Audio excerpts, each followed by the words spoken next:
You have cancer. They are words that no one wants to hear. But in the U.S., that fear often goes beyond diagnosis. That's because many patients also worry about affording treatment or leaving their families with financial burdens. And this concern now has a name: financial toxicity. Here to break it down is Dr. Natalie Gentile of Direct Care Physicians of Pittsburgh and Rebel Wellness. We are so happy to talk about this topic because it does impact so many people. Once you get that diagnosis and it's the worst day of your life, you then have to think about everything else that follows and the bills that are going to come in to take care of this problem that you can't not afford to treat. No, absolutely. I mean, these major diagnoses like cancer come with astronomical medical debt associated with them, and it's often unavoidable. There might be surgeries, definitely chemotherapy treatments are becoming more and more expensive, and the question is, will your insurance cover it, let alone if you're insured in the first place? Right. Could you imagine that being your first thought? And I know that it is for so many. I feel like it would be for me as well. And I mean, I'm completely covered, so is my family.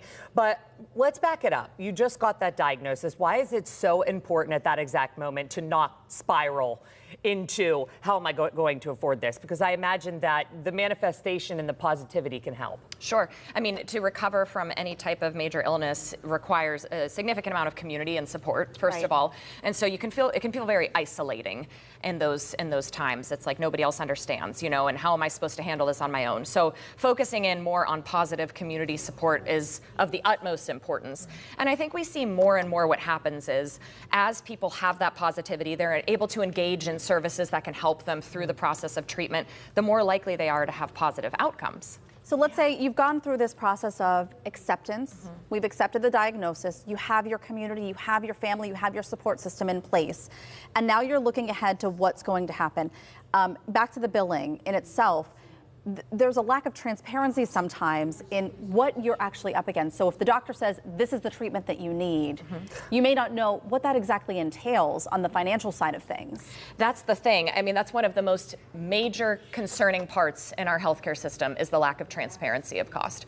So you're basically dealing with surprise bills, and people will get, you know, some type of treatment done, not know exactly how much it's going to, there'll be an estimate, right? Not know exactly how much something's going to cost. And then you can get bills for years and years to come after and not even realize that you've been accruing that medical debt.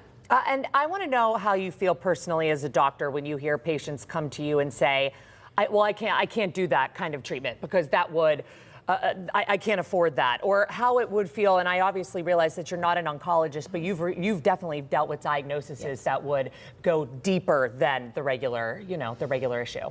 Oh, certainly. I think that one of the scariest things I see is when people even, let's go further back down the line, don't even pay for preventive services, right? Like they have concerns about even getting preventive services done, like mammograms or colonoscopies. And then we're coming down the line with bigger, scary diagnoses, and they certainly aren't going to be able to afford those those types of treatments and testing.